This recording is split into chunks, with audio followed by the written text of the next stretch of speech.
I'm a 24-year-old woman, and this is the story of how I found out I was adopted. It all started when I turned 18. I had just finished high school and was looking forward to starting college. My adoptive parents had promised me that we'd have a special family dinner to celebrate, but when I got home that evening, I wasn't prepared for what they were about to tell me. We sat around the dinner table, the three of us, me, my mom, and my dad. They looked serious, almost nervous, which was weird because they usually tried to keep things light. My dad took a deep breath, and without much of a lead-up, he just said it: I was adopted.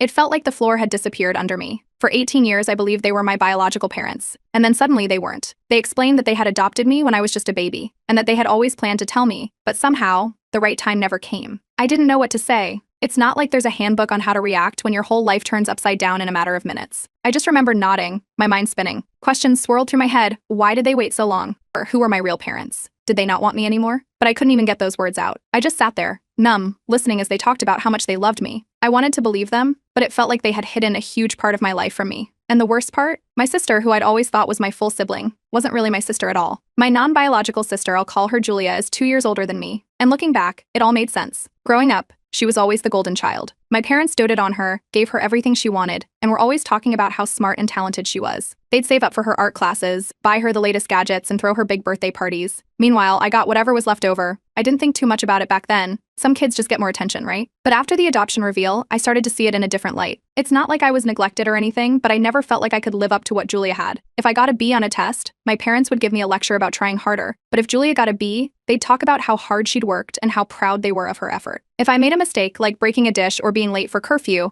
the punishment would be harsh, grounded for a week, no phone, the works. But when Julia messed up, they'd brush it off as a minor mistake. There was always this unspoken rule that I was the one who had to be better, that I had to prove I belonged in the family. Still, I tried to push those feelings aside and focus on my future. I took up a job at a local cafe, planning to save up for college. My parents didn't have much to give me for tuition, which was understandable. I never expected a free ride. But just as I was getting ready to move forward, everything changed again. It was around the end of that summer when my parents died in a car accident. One moment, I was worrying about textbooks and student loans, and the next I was standing at their funeral, trying to wrap my head around the fact that they were gone. Julia was there, of course, but she was distant, like she'd already moved on. She talked more about managing the estate and dealing with the paperwork than about our parents. A few weeks later, we had the will reading. I didn't expect much, maybe a little bit of help with my college fees or something small to remember them by. But what I found out left me reeling. They had left everything, the house, their savings, everything, to Julia. I got nothing. No explanation, no keepsake, just a vague apology from the lawyer about how these things sometimes go. I confronted Julia right after, demanding to know why they would do this. She shrugged, saying it was their decision and that I shouldn't expect anything just because I was brought into the family. Her words stung. Brought into the family like I was an outsider all along. She made it clear that she didn't owe me anything, and I realized that she saw me as just that, not her sister, but some girl her parents had taken in. Things went downhill fast after that. We both lived in the house for a while, but every conversation turned into a fight. I begged her to give me time to save up for a place of my own, to let me get through the first semester of college, but she wanted me out. She said the house was hers, and she didn't want me freeloading anymore. It didn't matter that I had nowhere to go, or that I was still grieving our parents. One evening, I came back from a shift at the cafe to find the locks changed. I pounded on the door, but she called the police on me, saying I was trespassing. They escorted me off the property like I was a stranger. Just like that, I was homeless. I didn't even have time to grab my things. So there I was, sitting on the curb outside what used to be my home, with nothing but the clothes on my back and a few dollars in my pocket. I had no family to turn to, no friends who could take me in, and no idea where I'd sleep that night. All I could think was how fast my life had fallen apart, from finding out I was adopted, to losing my parents, to being pushed out onto the streets by the only sister I'd ever known. It's strange how you think you know the people closest to you, and then you find out you never really knew them at all. Update 1. Curring. After being kicked out, my first weeks on the streets were a blur. I slept in shelters when there was space, but most nights it was just me and the cold concrete. I couldn't afford to think too far ahead. I was focused on finding my next meal, a safe place to sleep. My job at the cafe was gone. You can't exactly keep a shift when you don't have a place to shower or store your uniform. I thought about going to college, but that felt like a fantasy. So I did what I had to do. I found work at a local diner washing dishes. It wasn't glamorous, but it was enough to get me off the streets and into a cheap rooming house. It was just a tiny room with a bed and a shared bathroom down the hall, but it was better than the shelter. I picked up extra shifts at a nearby grocery store, stocking shelves late into the night. Between the diner and the grocery store, I was clocking in close to 60 hours a week, barely scraping by, but at least I had a roof over my head. It took a few months, but eventually I managed to save enough to move into a small studio apartment. It wasn't much, just a bed, a small table, and a window that barely let in any light. But it was mine, and I could lock the door and feel safe. I remember the first night I slept there, I just lay on the mattress and stared at the ceiling, thinking about how far I'd come from those nights on the street. It wasn't some grand victory, but it felt like a tiny step forward. One day, while running an errand, I bumped into an old friend from high school. We weren't super close back then, but but she knew me and Julia. She was shocked to see me working at the diner and living in such a rough neighborhood. We caught up over lunch, and she listened as I told her everything that had happened. The adoption reveal, my parents' accident, Julia kicking me out, everything. She couldn't believe how things had turned out. Then, she dropped a piece of gossip that hit me hard. Julia was apparently living it up, driving around in a brand new sports car, showing off her expensive vacations on social media. It stunned to hear that while I was scraping together rent money, she was out there living her best life on the inheritance that should have been shared. But I kept my mouth shut and focused on my next steps. There was no point in dwelling on things I couldn't change. Work at the diner wasn't easy. The kitchen was hot, the shifts long, and some of my coworkers didn't like that I was willing to pick up extra shifts. One of them, a guy who'd been there for years, tried to make things difficult. He started spreading rumors about me to the manager, trying to make me look bad. But the manager knew how hard I was working. He'd seen me show up on time, never complain. Even when I had to clean up the messes no one else wanted to deal with. In the end, he sided with me, and the coworker backed off. But it was a reminder that life wasn't going to give me any breaks. Around this time, I found a low-cost therapy program through a local charity. It wasn't much, just group sessions with other people going through tough times, but it helped me process everything that had happened. I started to understand how much my childhood had shaped me, how being the second choice in my family had left scars I hadn't even realized were there. It didn't make things magically better, but it helped me make sense of why I felt the way I did. I started making a few friends at the diner and through the therapy group, just a small circle of people who understood what it was like to struggle. We'd hang out after work sometimes, grabbing cheap takeout and talking about our days. For the first time in a while, I didn't feel completely alone. It was a strange feeling, but a good one. As the months went on, I fell into a steady routine. I worked my shifts, paid my bills, and even started saving a little bit each month, just a few dollars here and there, but it added up. It was enough to build a small emergency fund. It made me feel a bit more secure, like I wouldn't be completely helpless if something went wrong again. After a year of grinding, I finally managed to pay off some of the debt I'd accumulated during those rough months. That gave me a little breathing room, and I started thinking about my future again. College was still out of reach, but I found some affordable online courses that could help me get a better job.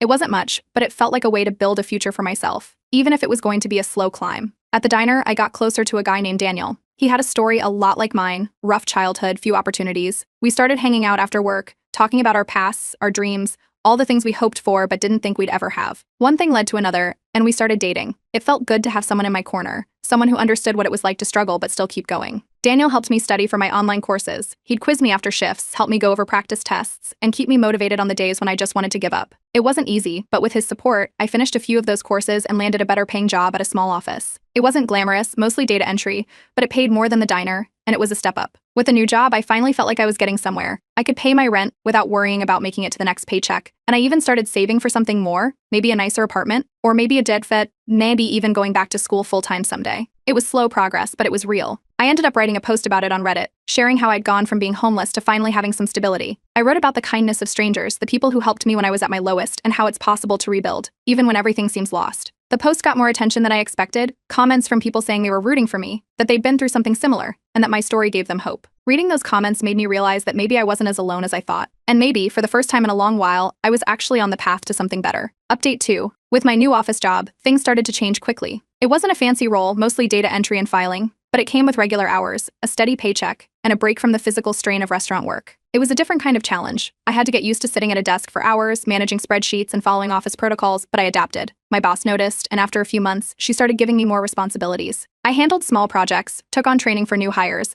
and gradually became a key part of the team. She even hinted that a promotion could be in my future if I kept it up. Daniel was with me every step of the way. He helped me adjust to the new environment, reminding me that I had already overcome tougher things. On weekends, we'd go over my work assignments together, and he'd share tips he'd picked up from his own experiences in retail. With his support, I started feeling more confident at work, like I was finally building something stable. Our relationship grew stronger, and I found myself leaning on him more, trusting that he'd always have my back. One afternoon, I ran into my old diner manager while shopping for groceries. He spotted me as I reached for a box of cereal and came over with a big smile. He couldn't believe how much my situation had changed since I left the diner.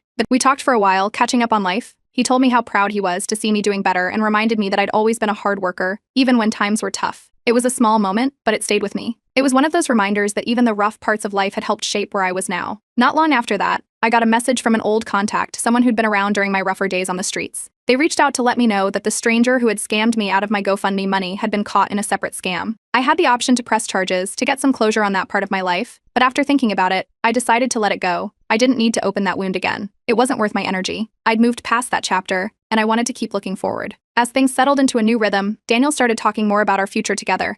One weekend, he suggested we go for a hike in a nearby park. It was a beautiful day, with the sun filtering through the trees and a cool breeze. We reached a quiet spot overlooking a small valley, and that's when Daniel got down on one knee. He pulled out a simple silver ring and asked me to marry him. I couldn't believe it. A year ago, I was struggling just to survive, And now this wonderful, kind man was asking me to build a life with him. I said yes, and for the first time in a long time, I felt like maybe things were finally going to be okay. We planned a small wedding, nothing fancy, just a few close friends and some of my new colleagues. It felt surreal, picking out a dress, looking at flowers, talking about a future with someone who genuinely cared about me. On our wedding day, I remember standing in front of Daniel and feeling a sense of peace I hadn't known before. We exchanged vows, promising to support each other no Daniel or what, and I realized that I'd found the kind of love and stability I'd never thought I deserved. After the wedding, Daniel surprised me with a honeymoon trip to a nearby beach town. It wasn't a 5-star resort or anything like that, just a cozy little cabin by the water, but it was perfect. We spent our days walking along the shore, talking about our dreams and plans and just enjoying the peace of being together. It wasn't about money or luxury, it was about the fact that we'd both come so far, and we had each other. When we got back, things at work continued to look up. About a month later, my boss called me into her office and offered me a promotion. It came with a better salary and more responsibilities. I'd be overseeing a small team and managing some client accounts.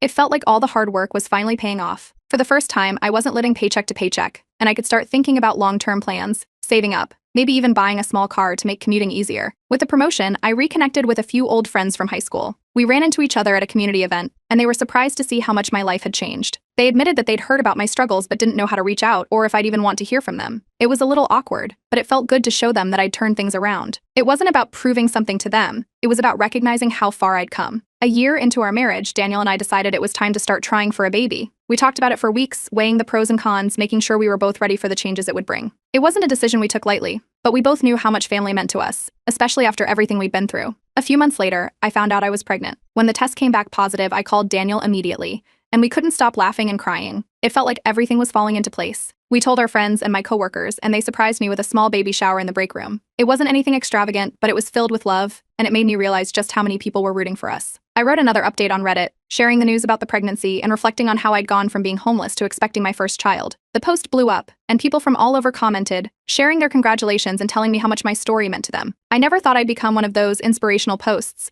but reading through those comments, I felt like I'd finally made it to the other side of everything. Then, just when I thought life couldn't surprise me anymore, there was a knock on our apartment door one evening. I opened it to find my non-biological sister standing there. She looked nothing like the Julia I remembered. Her hair was unkempt, her clothes were worn, and she had this desperate look in her eyes. She had lost everything. Her lavish lifestyle, the money, everything. She asked if she could come inside, explaining that she was facing eviction and had nowhere else to go. It was like my past had come knocking, forcing me to face everything I thought I'd left behind. Update 3. When I opened the door and saw Julia standing there, I almost didn't recognize her. The woman who used to flaunt designer bags and perfectly styled hair looked worn down, with unkempt hair and clothes that had seen better days. For a moment, I just stared at her, unsure if this was real. Then she started talking fast, explaining how she'd lost everything: bad investments, overspending, no savings. Now she was facing eviction with nowhere else to turn. I stood there, frozen, as memories of being kicked out of our parents' home flooded back. How she'd changed the locks on me, how she watched while the police escorted me out. I wanted to slam the door in her face, but she looked so desperate. Against my better judgment, I let her in. We sat down in the living room, Daniel's wary eyes tracking our every move from the kitchen. She spilled her story, and it wasn't pretty. Julia had blown through the entire inheritance in a few years, living like the money would never run out. A new car, trips to Europe, fancy dinners, it all drained her bank account faster than she thought possible. When the funds dried up, so did her social circle. She hadn't managed to hold down a job, and now, debt collectors were breathing down her neck. For the first time, she apologized. She admitted that she had been selfish, that she knew she had treated me terribly. She said she regretted how she'd pushed me out of the family home when I was vulnerable. Her voice cracked as she told me she wished she could take it back. It was the kind of apology I never thought I'd hear, but it felt too little, too late. Daniel pulled me aside after Julia left. He didn't trust her sudden change of heart. He reminded me how cruel she'd been, how she'd left me to fend for myself when I had nowhere else to go. He thought her apology might be driven by desperation, not real remorse. But he also said that he would stand by me, whatever I decided to do. It was clear he was worried, though. He didn't want me to get sucked back into a toxic relationship. That night, I couldn't sleep. Every time I closed my eyes, I saw myself standing outside that locked house, clutching a trash bag of clothes. I remembered the nights on the streets, the hunger, the fear of not knowing where I'd sleep. It was hard to see Julia as anything other than the person who put me through all that. But I also remembered how lost she'd looked on my doorstep, and I wondered if turning her away would make me just as heartless. I turned to Reddit for advice. I poured out everything in a post, how Julia had shown up out of nowhere, her apology, her desperation, and my fear that helping her would mean betraying myself. The comments flooded in. Some people told me that I should let her suffer the consequences of her actions,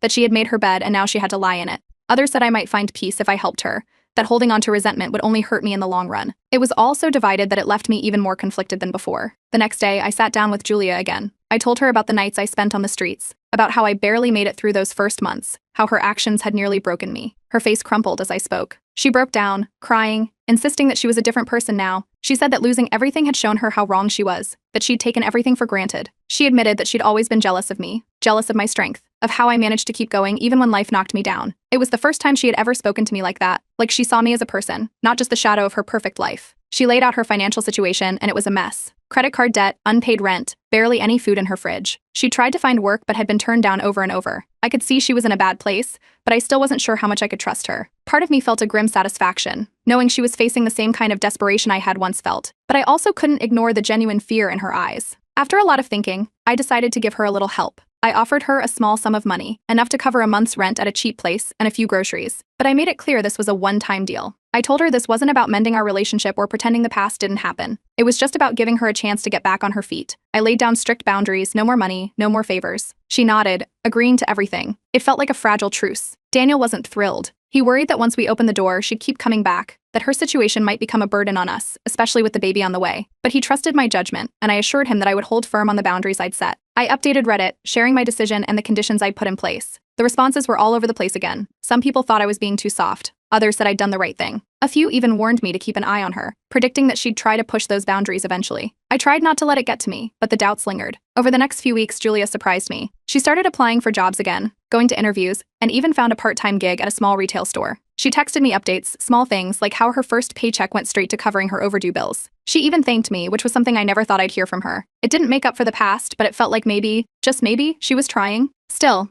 I kept my guard up. I didn't invite her over, didn't involve her in my life beyond the small support I'd offered.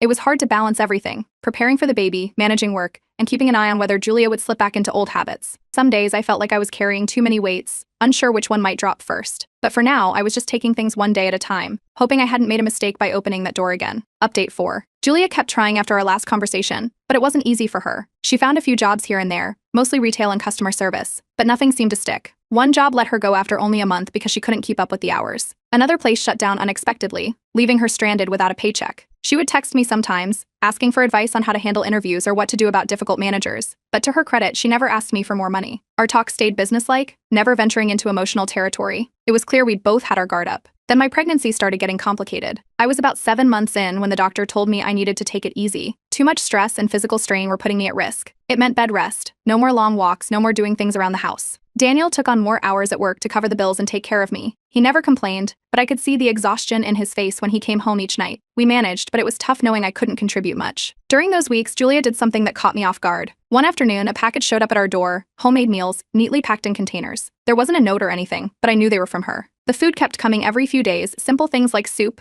pasta, and casseroles. Daniel and I appreciated the help. It was the last thing I expected from her, and it made me wonder if maybe, just maybe, she was trying to be a better person. When our daughter was born, it felt like a new chapter. Holding that tiny baby in my arms, I couldn't believe that something so pure and beautiful had come into my life after everything I'd been through. Daniel and I named her Nora, hoping she'd have a life filled with the love and stability I'd always dreamed of. We spent the first few days in a blur of feedings, diaper changes, and trying to get whatever sleep we could. Not long after, Julia asked if she could visit. I hesitated but eventually agreed. She came by with a small stuffed bear, standing awkwardly at the doorway before I invited her in. The meeting was tense, and we exchanged only a few words, but when she saw Nora, I saw something soften in her. She looked at my daughter with a kind of regretful smile, like she wished she could have been part of this sooner. I didn't push her for explanations. I just let her have that moment. After she left, I found myself going back to my old Reddit posts, reading through the advice I'd received. Some people had encouraged me to forgive for my own peace of mind, while others had warned that Julia might never truly change. Now that I had Nora, I couldn't help but think about the kind of example I wanted to set. I didn't want to hold on to the bitterness, but I also didn't want to let my guard down too much. It was a balancing act, and I wasn't sure where to land. Then things took another turn. Julia's situation got even worse. She lost her job again, and her landlord decided to sell the building. She tried to keep up with rent while looking for work, but it didn't last. One rainy evening, she showed up at our doorstep, her clothes soaked through, holding a small duffel bag. She had nowhere else to go. She promised that it would be temporary, that she'd find a job and a place soon, but right now she was desperate. Daniel was reluctant. He pointed out that we had a newborn to think about and that our home needed to be a stable environment. But after a long conversation, he agreed to let her stay, on strict conditions. I told Julia she had a month to get back on her feet. No extensions, no more handouts.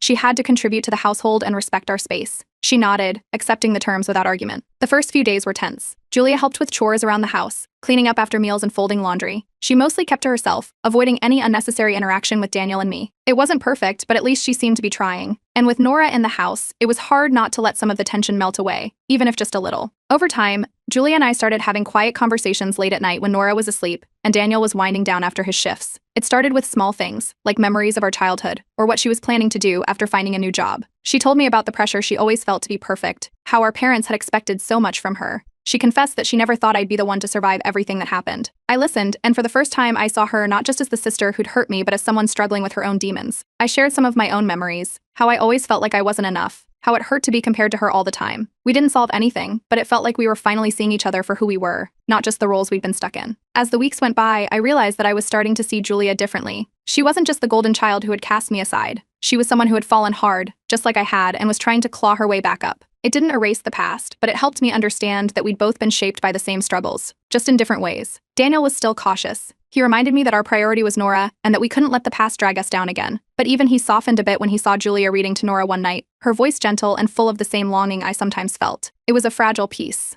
but it was there. As the end of Julia's month-long stay approached, I found myself wondering if maybe there was a way forward for both of us. Not a perfect ending, but maybe something that wasn't as broken as before. Update 5. The first few days after Julia moved in were tense. She kept to her small corner of our home, barely speaking except when necessary. Daniel kept a close eye on her, his unease clear whenever he glanced her way. I could tell he was struggling with the new dynamic, and I didn't blame him. Our routines had changed overnight, and suddenly the house felt too small for the three of us, and a newborn. I spent most of my time with Nora, trying to keep things as normal as possible for her. Julia threw herself into job hunting, applying for everything she could find. But the market wasn't kind. She went to interviews and came back looking more deflated each time. I recognized the frustration in her expression. It was the same look I'd worn for months when no one would give me a chance. But I kept my distance, letting her deal with it on her own terms. After all, she was the one who needed to prove she could get back on her feet. One evening, Daniel had to work late, and it was just me and Julia at home. After Nora fell asleep, I made some tea and sat down at the kitchen table, trying to unwind. Julia joined me, her face lined with exhaustion. We started talking, slowly at first, but then the conversation drifted into deeper waters. She admitted that she used to envy me, my independence, the way I seemed to keep going no Daniel or what. She told me that even when she had everything, she felt like something was missing.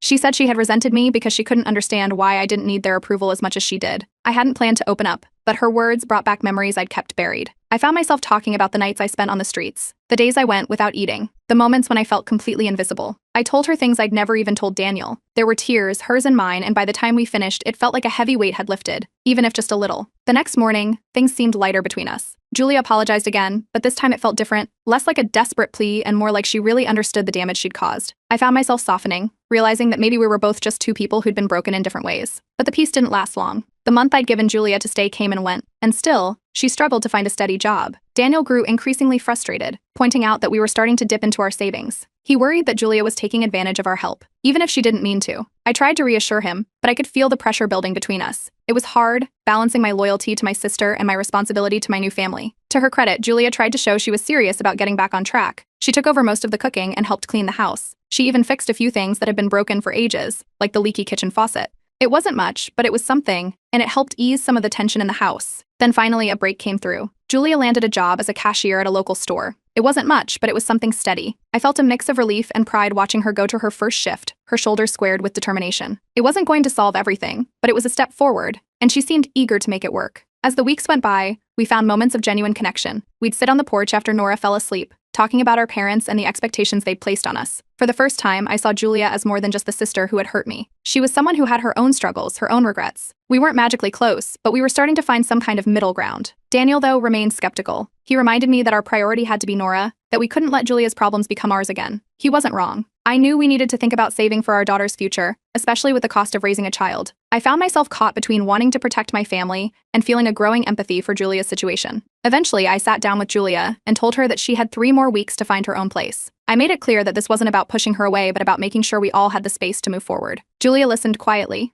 her expression hard to read, but she nodded and thanked me for giving her the time she'd had. But just when I thought things were moving in the right direction, Julia had a setback. She missed a shift at work and spent one night out drinking, coming back smelling like alcohol. I confronted her the next morning, laying out the boundaries we'd agreed upon. Julia looked ashamed, tears in her eyes as she promised to do better. She told me she was afraid of ending up alone again, that she didn't want to lose the only family she had left. It was hard not to feel some of that old anger bubbling up, but I also knew she was struggling to change. Daniel and I talked it over, and we decided to give her one last bit of help. We offered to cover the first month's rent if she could secure a lease on a small apartment nearby. But we made it clear, this was the last time we'd be able to offer financial support. After this, she was on her own. She agreed, And a few days later, she found a place, a modest, one-bedroom apartment a couple of towns over. On moving day, we packed up her few belongings into the back of our car and drove her over. She thanked us quietly, her voice choked with emotion. As I helped her unpack, I felt a mix of relief and sadness. Relief that she was taking this step on her own, but sadness that things had turned out this way between us. When we left, she stood on the front steps of her new place, waving as we drove away.